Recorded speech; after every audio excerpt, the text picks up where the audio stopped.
so I feel in some ways it's now. It was a pretty good shot that I'll try back to do.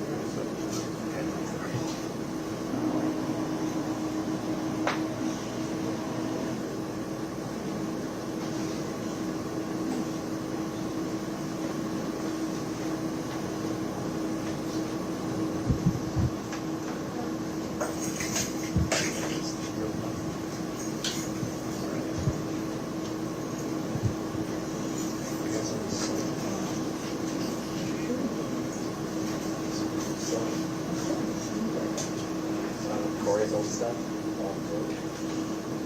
And my exposure compensation was frozen on me. I can't look at the screen.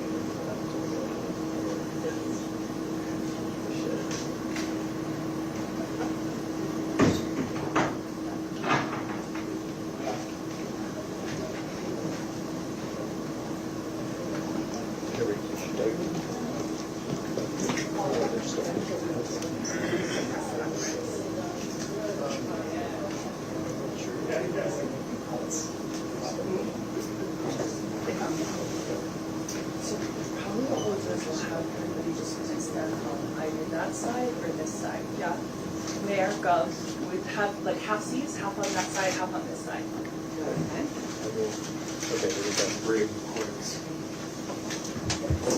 Okay.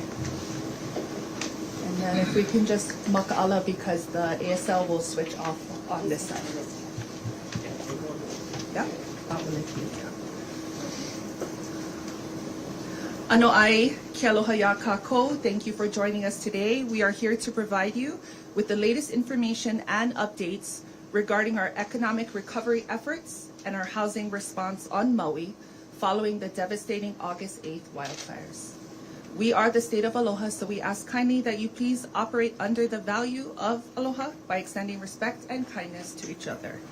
Questions and answers will follow promptly after the speakers conclude their remarks.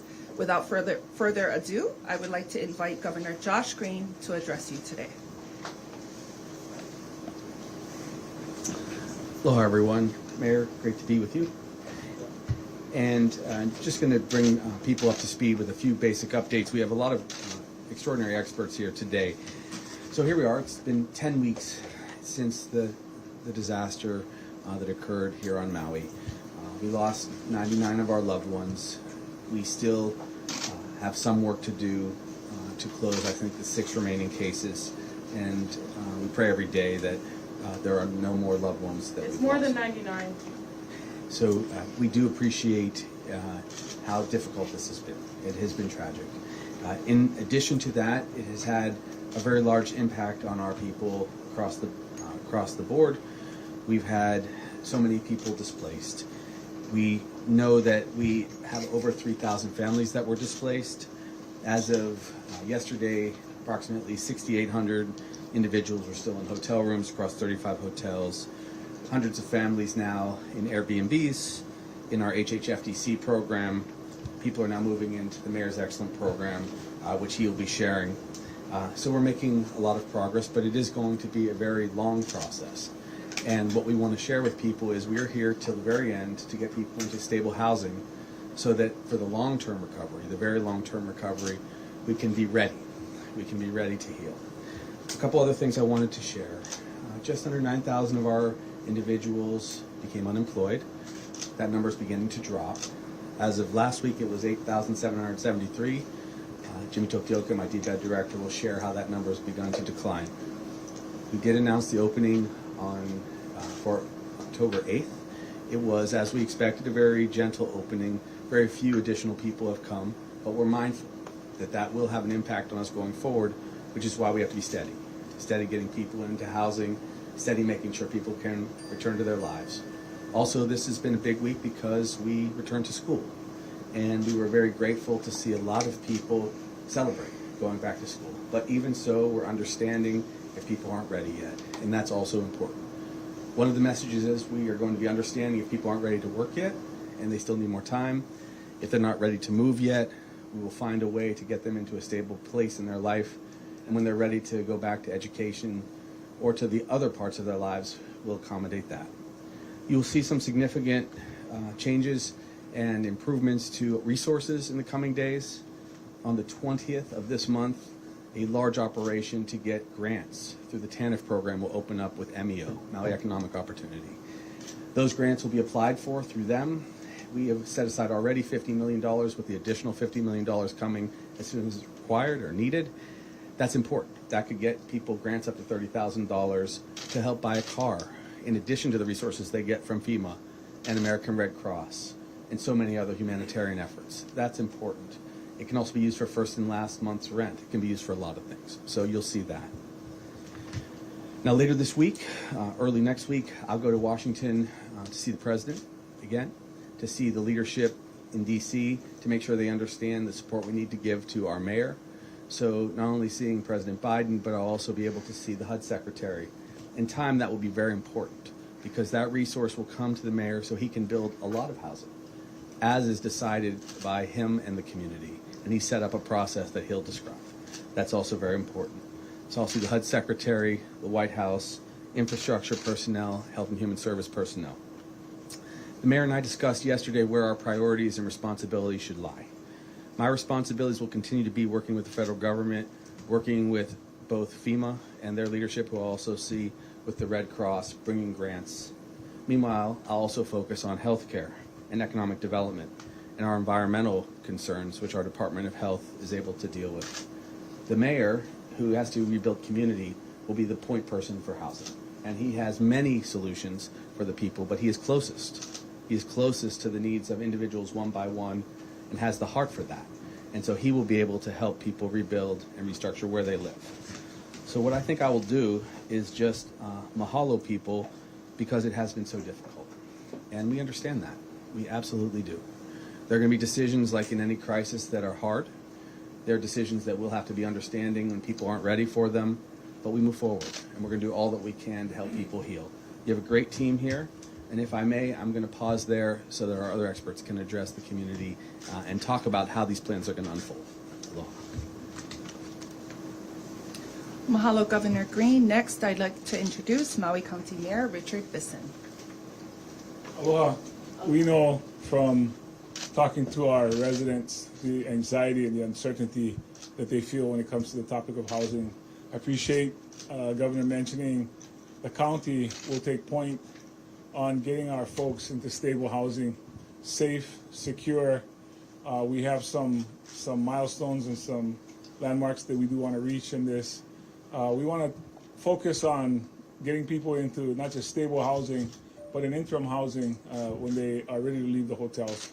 That's not going to be an easy process. We understand that. We're trying everything possible and doing all that we can to make that happen through the work that's already been set forth by Director Toyoka and his folks, building upon the Airbnb rentals. But we're also going to focus on the host family program, which we talked about already in a previous press conference. That host family program, I just want to stress, what it talks about is having existing inventory, families that are already taking in other family or friends or fellow co-workers.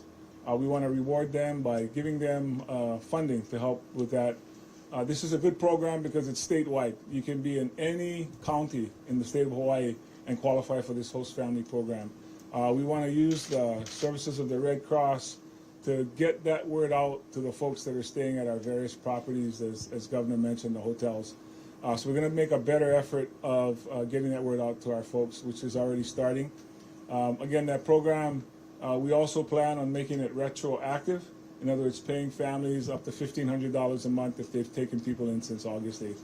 The other thing we want to talk about is the rental assistance. Thanks to the work of FEMA, of course, the GEM program doing rent abatement. There are other programs, of course. The topic of modular homes has come up, and we are discussing that and looking into how that can be not only a short-term, but eventually a long-term solution, meaning if we're going to lay infrastructure down on our island, we're going to make sure we put it somewhere that we can make use of it after the temporary structures are taken down. So again, all part of a larger strategy that we're working with many, many others who know about this kind of work or who have suffered this kind of tragedy in their community. I'll also make myself available for questions later. Thank you. Mahalo, Mayor Bissen. Next, I'd like to introduce FEMA's Regional Administrator, Bob Fenton.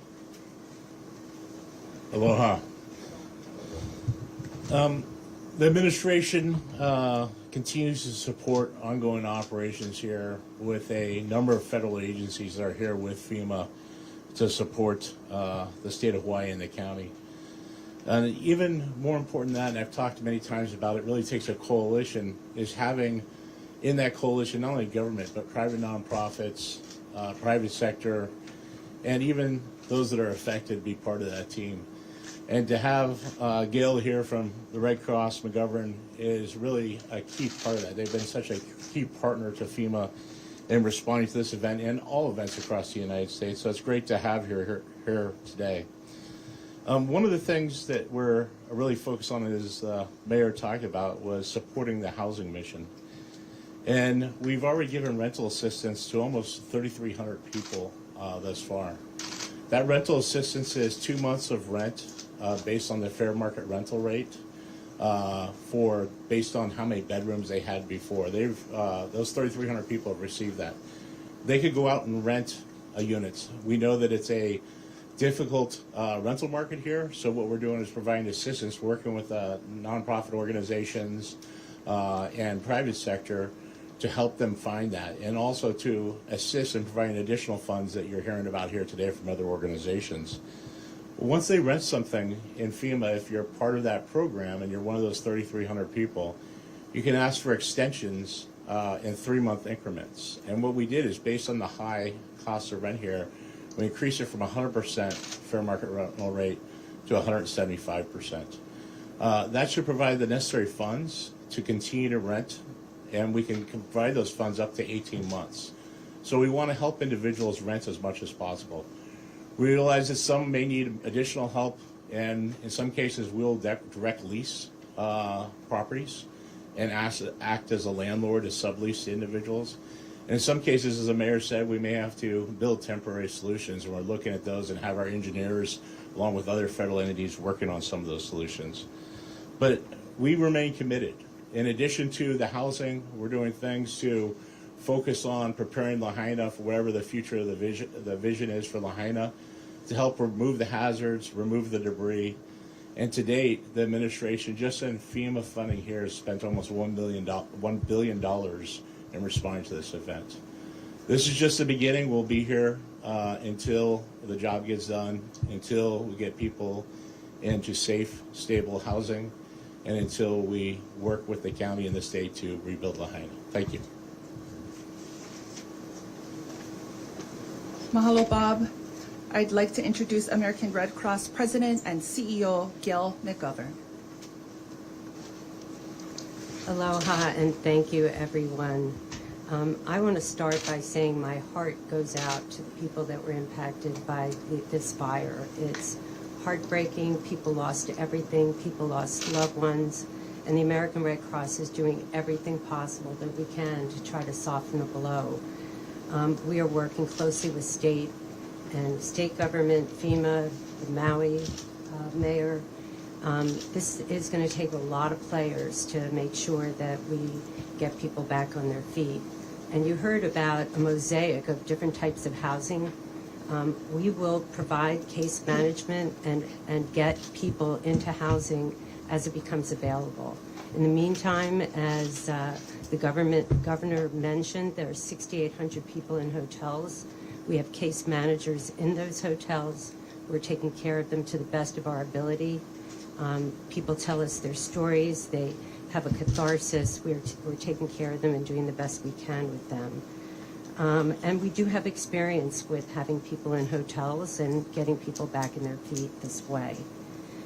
Something that I'm very excited about is that we are hiring people in the community to be able to be employees of the Red Cross to help us with this project. And the reason I'm excited about it is these people know the community. They know the streets. They know what's going on. They have cultural sensitivity. We've already hired over 100 people, and we've just started, so that number is going to grow. The other thing is we have volunteers that just spontaneously jump in to help, and it's part of the Aloha spirit. They show up, They see a need, they want to fill it. So we have a lot of spontaneous volunteers that are helping us as well. We've given out a lot of financial assistance so far, $11.3 million to about 5,000 households. So we're getting people jump-started. And for people that are truly vulnerable and need it the most, we're in the process of giving another round. $3.4 million has been given out already, only in just 2 days. So we're here to help. Red Crossers are born to help, and they see a need, and they just need to fill it, and I'm proud to be a part of it. And again, my heart goes out to everyone who is suffering from this tragedy. Thank you.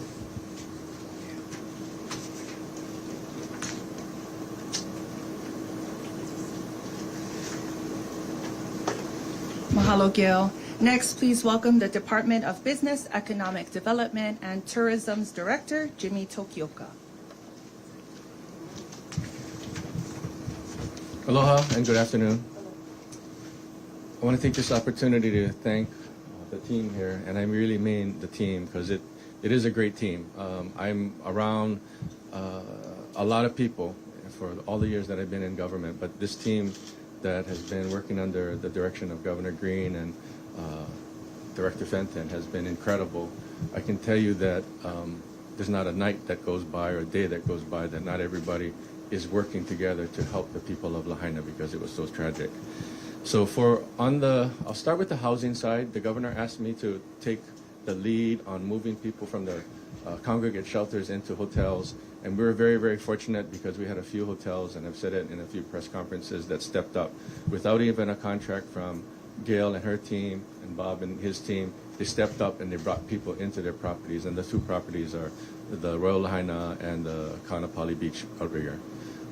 They did an awesome job. I don't know too many people who would do that, but they did. And they've been continually doing that. The Royal Lahaina will be a hotel that if the survivors want to stay, they can stay. And many of those rooms have kitchens. So that's what we're trying to do now. And Mayor Bissen, I promise you, we're not walking away from it. We're going to continue to give the resources as if we were still doing it, but with your guidance and with your team's guidance. And we want to make sure that the survivors have a more comfortable place to live with a kitchen, with a parking space, with a place to walk their dogs. And we will not end. The governor won't let me sleep. He texts me at 4:30 in the morning until we get that done. On the economic recovery side, I will let you know that I've been working very, very well with your Director of Economic Development, Luana Mahi.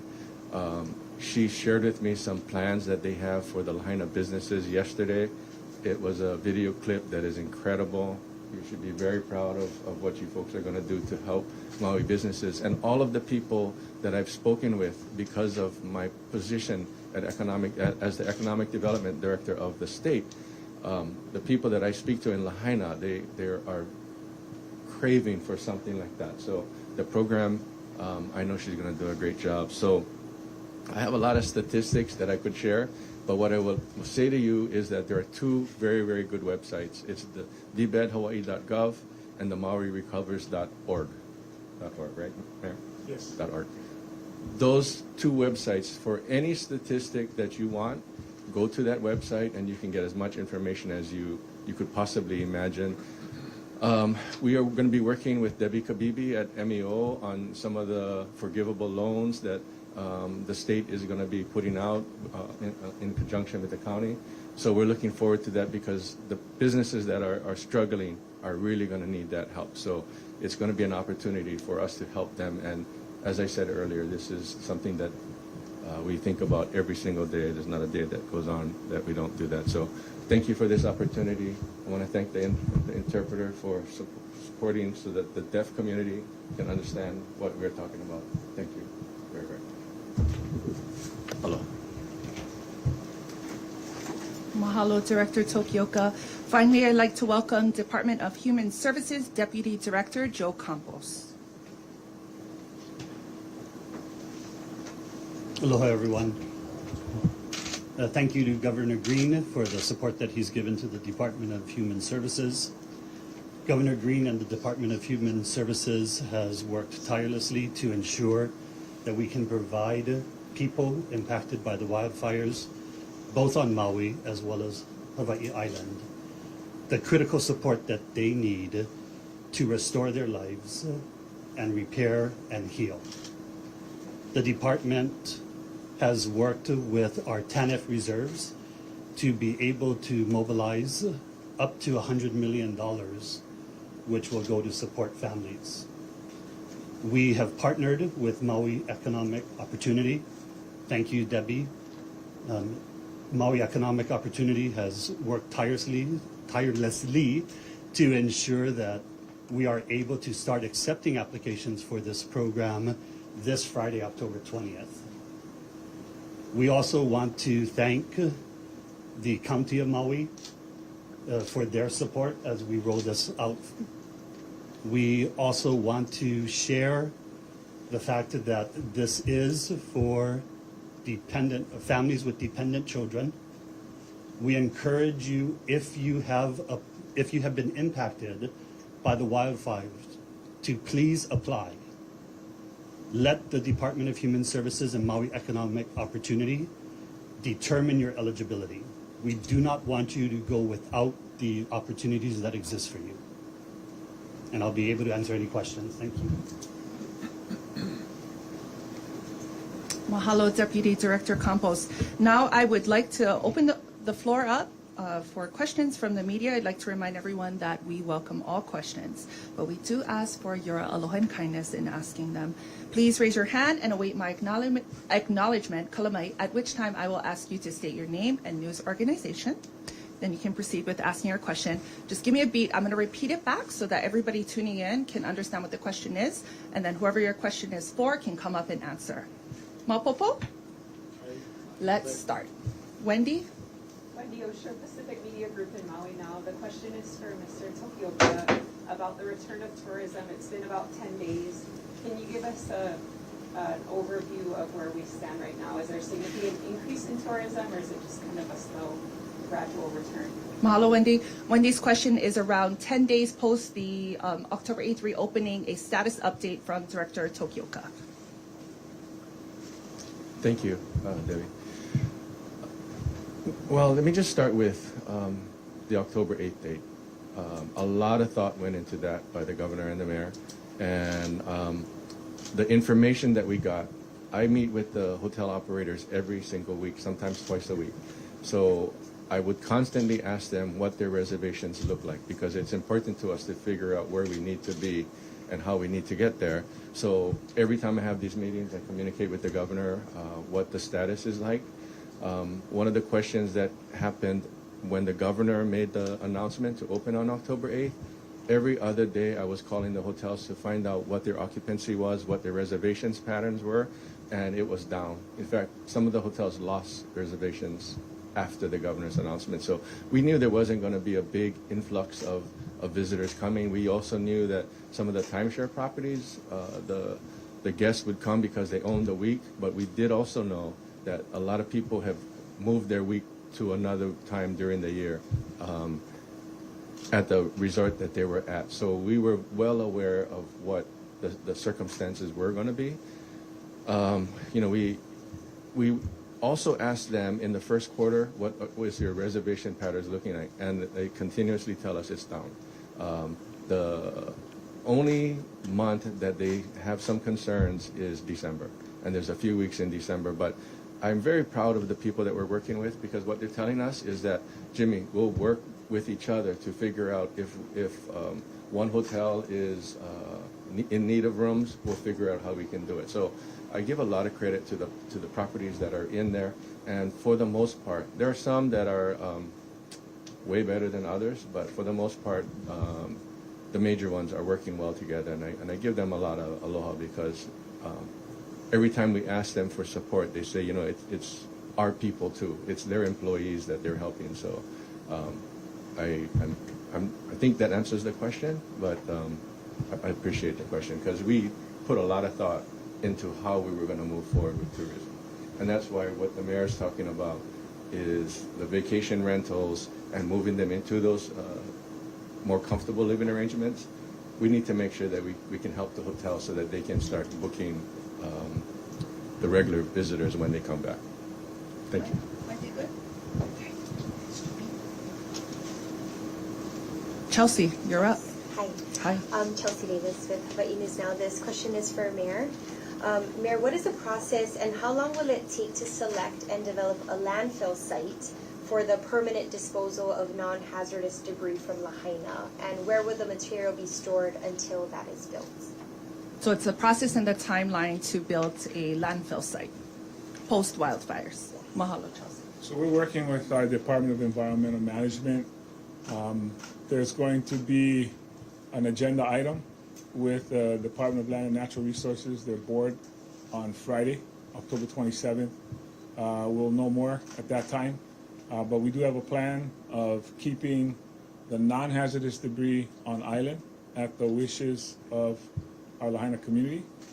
We understand that there may be remains that is contained within those areas.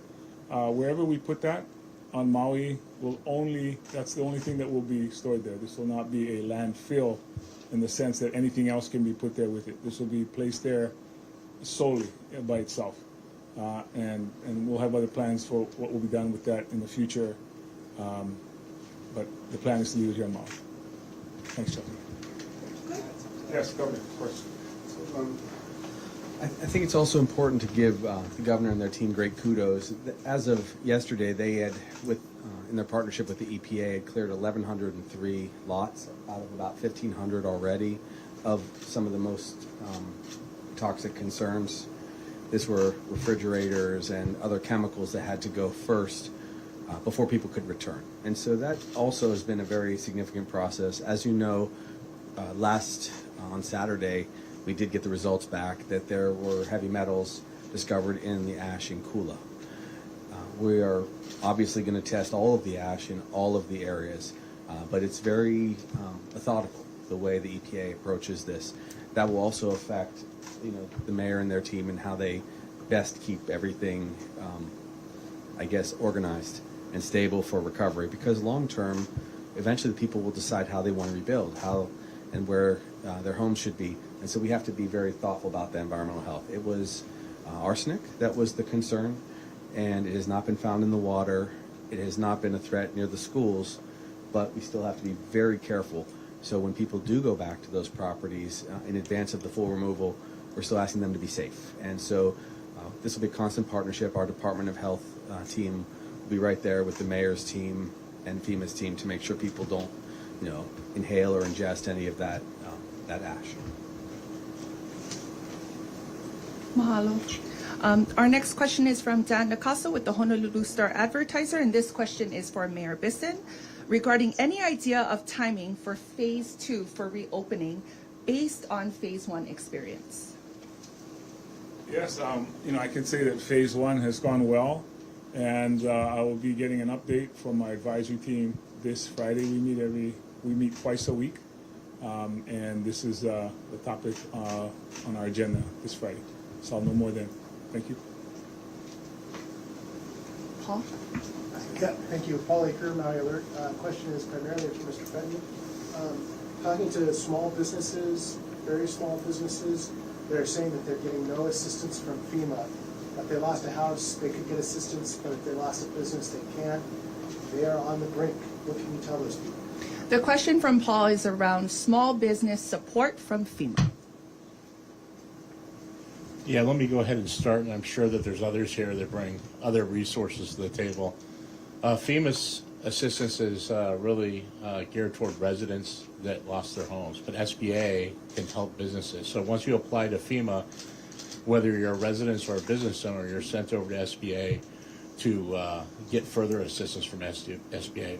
There's other federal agencies here, EDA, is here, USDA, and they bring other grants that will help the business community. But I'll tell you one thing the businesses could do right now is they could go fill out a right of entry, and they could fill out a right of entry to remove the debris off of their commercial property. Usually FEMA just clears debris from private residential structures and not commercial structures. And so one thing they could do right away is fill out their right of entry. They could go to the Disaster Recovery Center at Lahaina. They could go down to the county building and fill it out. Or they could go to that Maui MauiRecovers.org website, and electronically you'll be able to do it there. That's going to be a significant cost savings to them on the rebuilding by being able to leverage that website. So there's a number of grants, SBA, other grants will be coming, but let me hand it over to the state. And then also there's through other grants that may be out there through the state and philanthropy and private sector that are available to individuals that have business losses. Thank you, Director Fenton. That was very thorough. On the state side, we talked a little bit about it, the $12.5 million that's going to go through MEO. The council is approving the resolution that will allow the money to move over to MEO. And in my discussions, which is once a week with Debbie Kabibi at MEO, as soon as that money is approved, she's ready to go. The applications are all ready. They had a lot of experience during COVID, so they know what to do and what not to do, and I'm in constant contact with Debbie and the mayor's office and the county council. Bryce. Yeah, thanks. Bryce Moore with KH1N2. How many wildfire survivors have been asked to, or just have left hotels to other housing, and do we know where they have gone? So the question from Bryce is around how many wildfire survivors have left hotels, and might we know where they have gone? I'll do a quick version and then. Well, I'll tell you, so thank you, Bryce. At one point, we had 7,996 individuals in hotels. And then as of, I believe, yesterday, we had 6,879 people in hotels. I'll defer to even more updated numbers from Bob. But you can see there has been some transition. And just, again, to reiterate what the hope is that if anyone is out there in our state, in Maui, if they have a place they feel they could rent, make sure you contact our teams. Because we can, through Bob, find a way to get a contract or to get the funds to people so they can rent.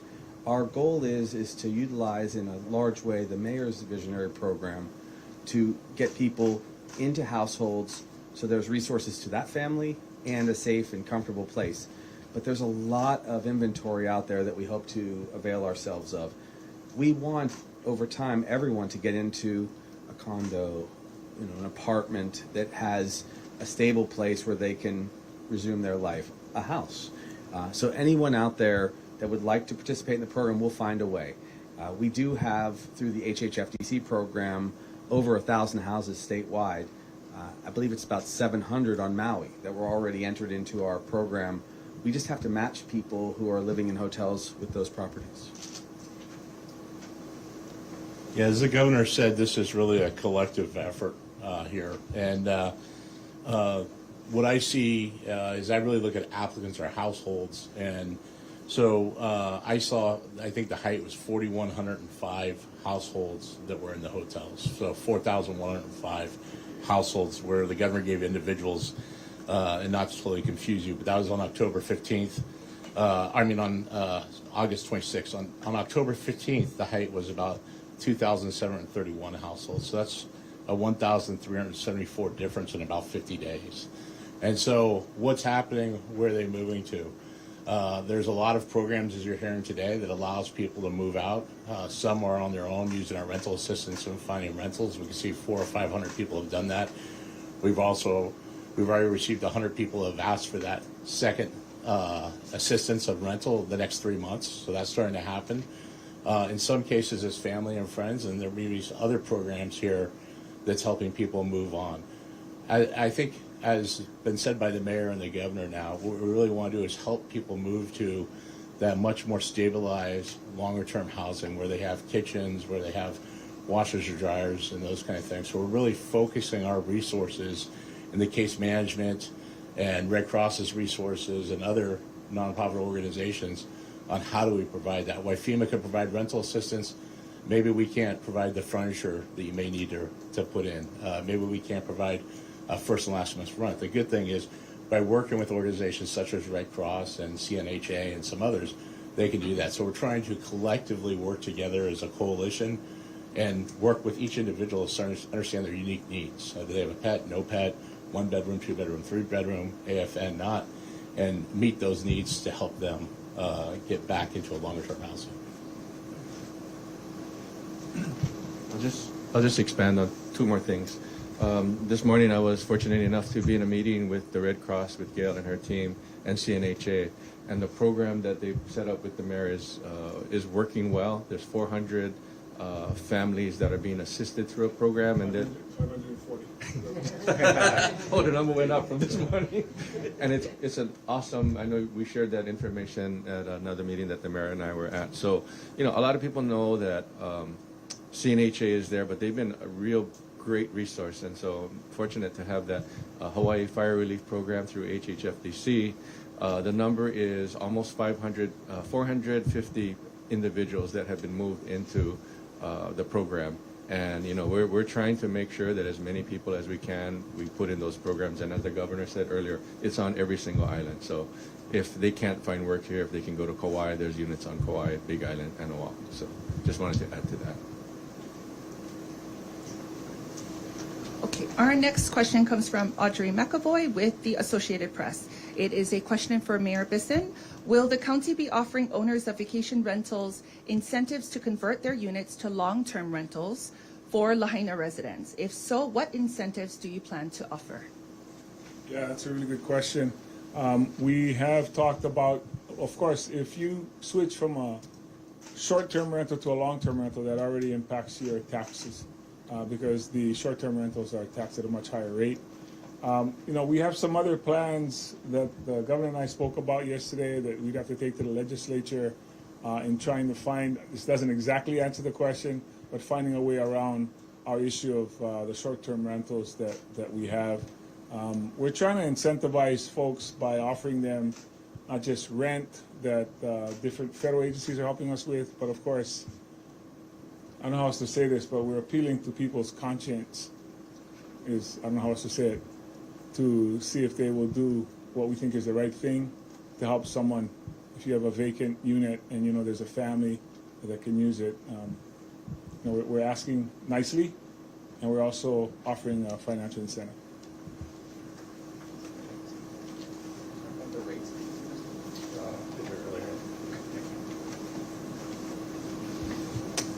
Go ahead.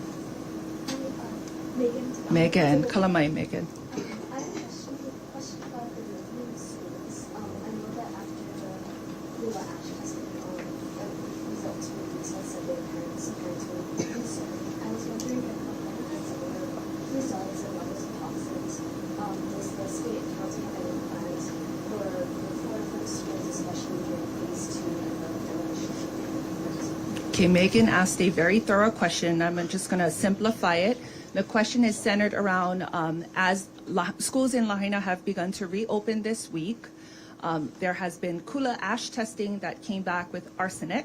So Megan is asking for a status update on the Lahaina testing as it relates to schools. And Keiki. Mahalo, Megan. What I wanted to just maybe start off with before the governor answers the question specifically about Lahaina is that the testing is very much in line with other fires. So I don't want anyone to think that there's a significant difference than the fires in California, Colorado, or Oregon. The testing that comes out, this is what we expected. I think you even heard Dr. Fink say that in one of his interviews. So this is what was expected. This is why we've taken the precaution we've taken to have EPA come remove the hazards. It's why there's material around the fire area. It's why we are looking at soil tack. It's why we would wet the material down. We've unfortunately got very used to dealing with large residential and commercial areas that have been destroyed by fires. And unfortunately, we've gotten pretty good at how to deal with that safely, especially when you have the community around them. With that, I'll let the governor answer the specific question about the schools. Yeah, this is very important. We anguished over this over the weekend, whether or not to delay the school reopening or not. So all of the tests around the schools have been negative for any of these concerning heavy metals, specifically arsenic or lead. There was one elevated number for nickel, which is unusual to see, and it's rarely a concern for people. We are doing samples twice a week, so we're testing the ash. We do anticipate the ash to be in Lahaina similar, like Bob said, to the ash in Kula and California, because the chemicals that are used are used pretty much universally, like trying to knock back termites, some other chemicals in paints, and so on. We're going to keep testing perpetually. I will say this, that most of the concerns about heavy metals are through ingestion.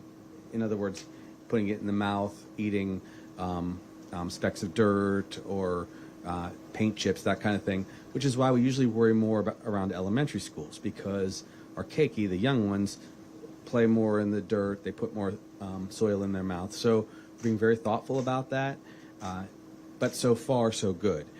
If we ever see any concern, we'll immediately take action. It was difficult this last time just because of the timing. Because that data came in on Saturday, we wanted to respect everyone, so we made the announcement the next day and gave people the opportunity to know if they needed time to do research, it's okay. Don't have to take your kid into school yet. If you needed to wait for more testing results, which usually take about 2 weeks from each sample, that's okay too.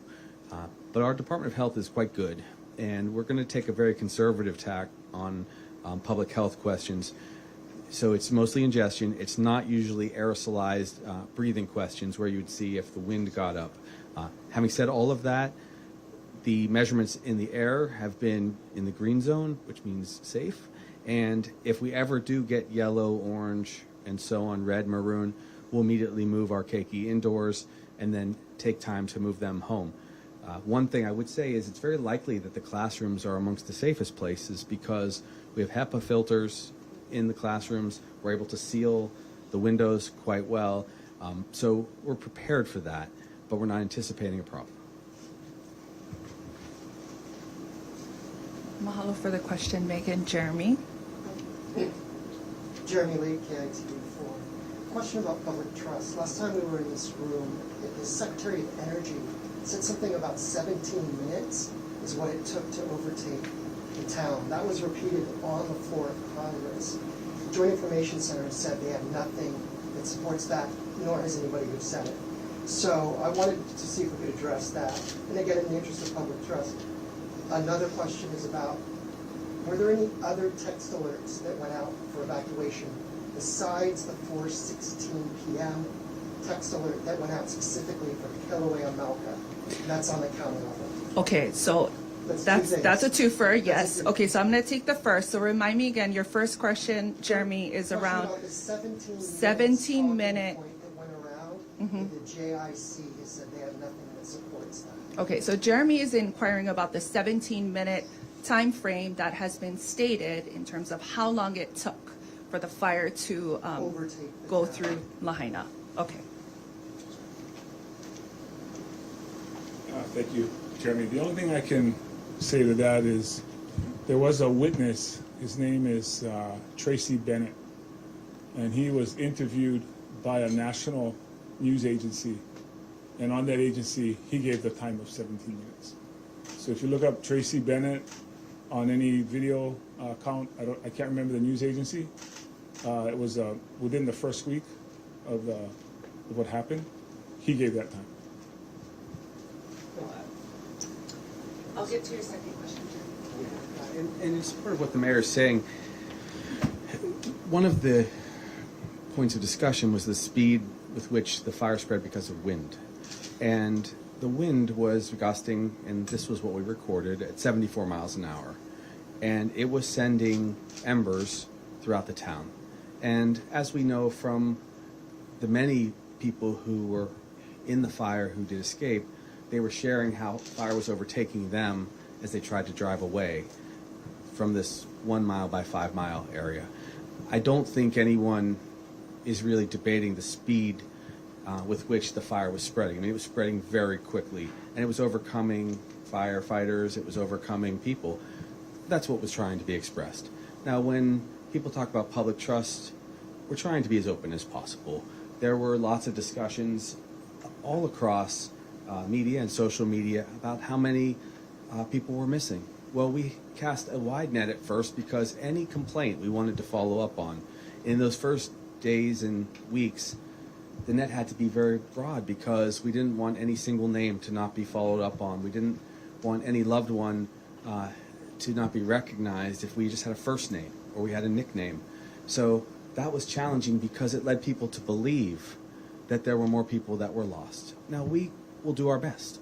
all along. And if we ever find another name or a lost loved one or remains, we're going to go through the regular process. We'll follow up with the genetics.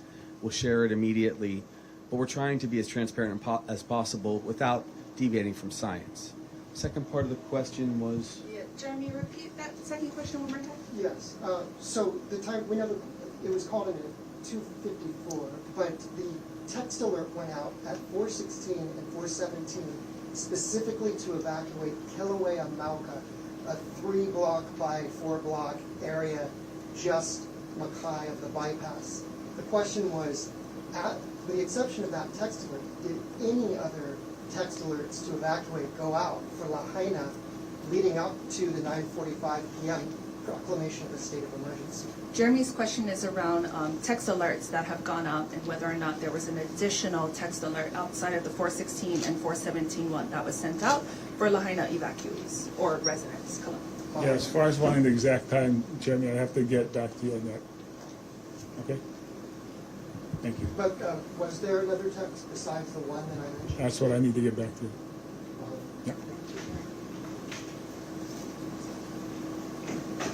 Again, one of the challenges was telecommunications were rapidly being destroyed, which is, one of the realities. And as you know, we've gone to great pains now to assess everything. And that's, when we use the word investigations, most of that is investigating how we can better respond going forward, how we will use sirens, how we will use text messages, how we will use satellite communications, all of these things. And what I can say is, as we head into 2024, quite soon, with the new legislative session, our team is preparing a large package in support of not just Maui County, but all the counties for fire breaks, more technology, more capacity to alert our people, all of these things.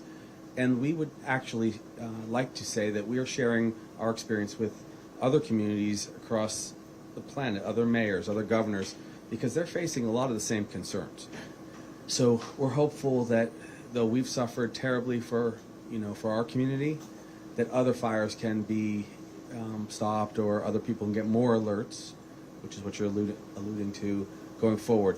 This problem is not going to go away.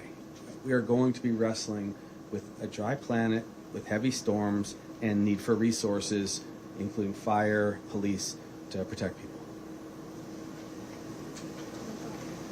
Final call. I think we had everybody ask a question. Does that? Wow. All right. Bryce, we'll start with you. For the Red Cross, I've talked to several people who are staying in hotels, and there's a feeling of we don't know when we'll be forced out. They don't know if they're going to get a knock on the door or a note or a call. How does that work? Is there a certain deadline where the Red Cross has to tell them that you have to be out by this point, or could you just explain how that works? Bryce's question is around clarity regarding those staying in NCS, non-congregate shelters. Yeah, we are not asking anyone to leave until we find a permanent housing solution. So people are staying in those hotels. We're not kicking people out. We have a lot of resources looking at different ways to put people into homes, but we're the Red Cross. We don't do things like that. So if they do get a 48-hour notice, that means they have been... We did give a 48-hour notice for them to sign up with a case manager, not to leave. And we probably could have done a better job with that communications. But having said that, we are not kicking people out of these hotels. Thank you. Yes, but that's a super important point that Gail makes. If anyone feels that they're being pushed out, talk to your Red Cross worker. That's all. There will be no negative consequences at all for following up. None. In fact, the likelihood is they will not only help you find your next place to stay or keep you in your spot, but will also remind you that there is a grant or another program or some significant resource that's available if you haven't communicated. Because we have some people that were very reluctant to communicate, maybe because they were worried about their citizenship status, and maybe because they were worried that they had something in their past that might come out. We're not worried about those things. If someone has a citizenship concern, we're going to find resources in other places for them to be taken care of. At the end of the day, the conversations behind the scenes were more like, okay, someone have a disability, don't even worry. Someone has a child, they're recovering. They've gone through a lot of trauma. Don't worry. But for others, we wanted to make sure if they needed drug treatment or if they needed their medications or if they weren't getting enough nutrition, we wanted to make sure that they were touching base. It also is a large resource question. We will spend billions of dollars, and that's a good thing to protect our people, but we want to make sure they're in the right place for themselves and that we're referring them to a possible job. As you can see, we just hired over 100 people, and I met with the new local people that just got hired by the Red Cross. They were over the moon to be able to help their brothers and sisters and aunts and uncles, tutus. They are going to be deployed now also to make sure that that 48-hour question is just clear. Just come get help. Finding out if someone hadn't heard there were several units available that we will rent through Bob's program or the mayor's program. I mean, it's communication at this point, but I don't want people to be concerned. We actually are just treating this as one community. Chelsea? Hi. Yes, question for Red Cross and maybe FEMA as well, but we have specific information for people who are staying at the sands of Kahana, who are being told they must leave with little notice, but they have no alternative housing according to them. Do you know what's happening there, or what's your guidance on that? Okay, real quick. So the question from Chelsea is around clarity regarding the situation with evacuees at the sands of Kahana. Mahalo, Chelsea. Give us a minute. Thank you. Yes, I am asking Denise Everhart, who is responsible for our operation here, but I have a feeling it's a miscommunication of some sort. But if you have the details on that, it'd be great. So we had a conversation, and the Sands of Kahana had some people that were staying there that weren't part of the NCS program. And when we heard about it from the governor and the mayor on the morning coordination call, There's Falls of Kahana and Sands of Kahana. Ah. I just want to make sure you're talking about the right one. Falls of Kahana was the one that wasn't part of the program. Falls of Kahana was not part of our program, and so we sent caseworkers over to get them into our program and move them to another hotel. Sands of Kahana is one of our hotels, and once again, I'm going to emphasize that people should talk to their Red Cross representatives. Sometimes some of the communication comes from other entities. Some of the communication can be misread. Talk to your Red Cross representative. Everybody who is in those non-congregate shelters has a Red Cross representative. I would add, Thanks, Denise. the reason communication is so important is because in this case, one of those facilities, they had gone to their board after the state had begun to reopen, and their board said, wait, we can only go a certain amount of time to allow for essentially short-term rentals, was my understanding, not realizing that that was waived by the emergency proclamation. And this is, of course, an unprecedented situation. We don't expect every board to understand what we put into emergency proclamation. Sometimes we just have to share and communicate, which is why, once again, if you ever have a concern, and this was a very good example, a rare one, of social media battles, but someone posted on social media a flyer, someone texted it to me at 3 in the morning. By 4 in the morning, I was calling Jimmy and the gang saying, what is this exactly?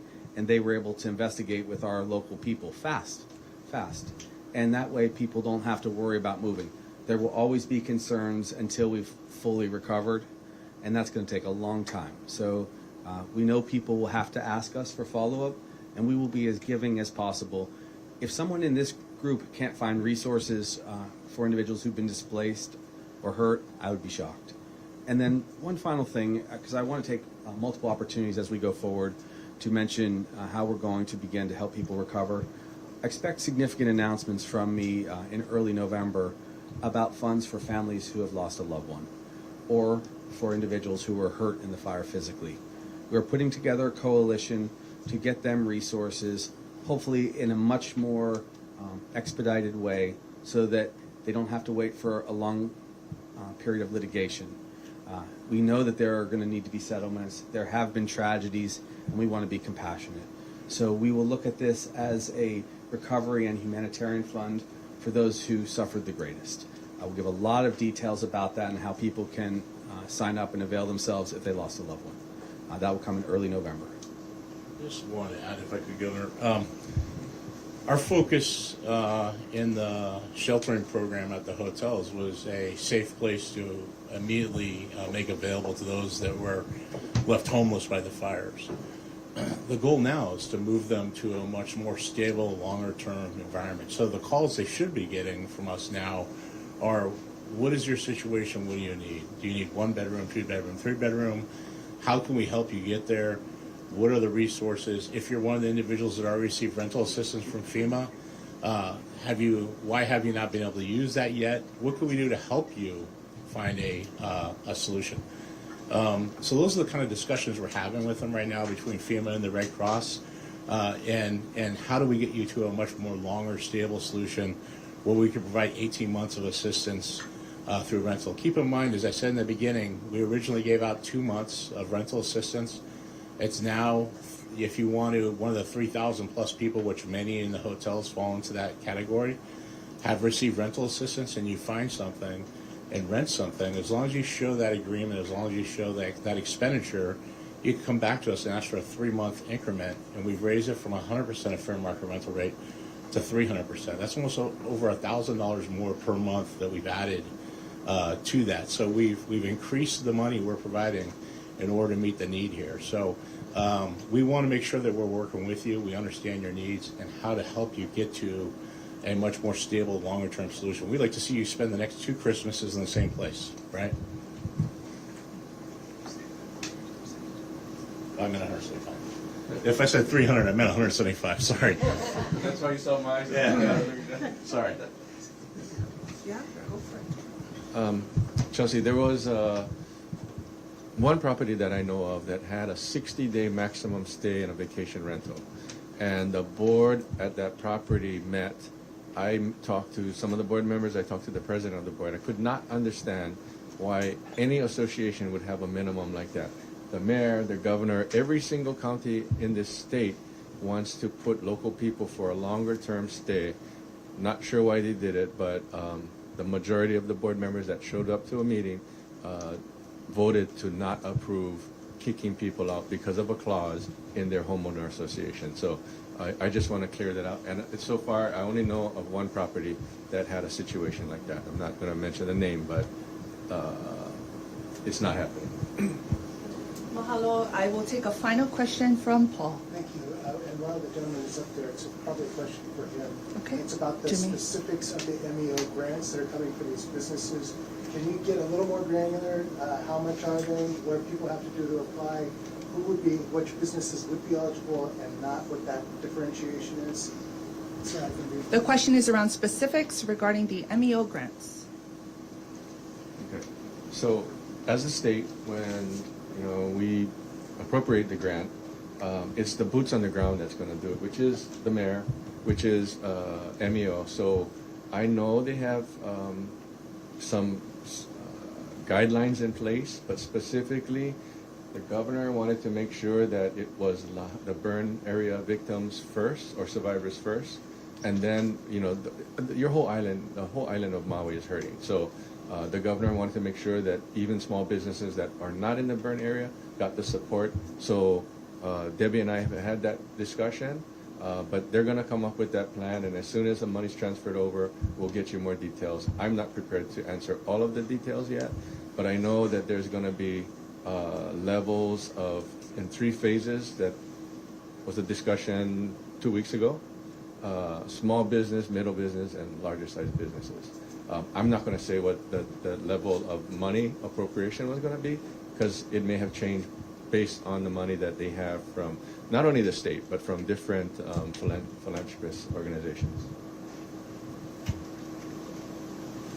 All right, this formally concludes today's press conference. Mahalo for your time, and please, malama Maui. Mahalo, ahui ho.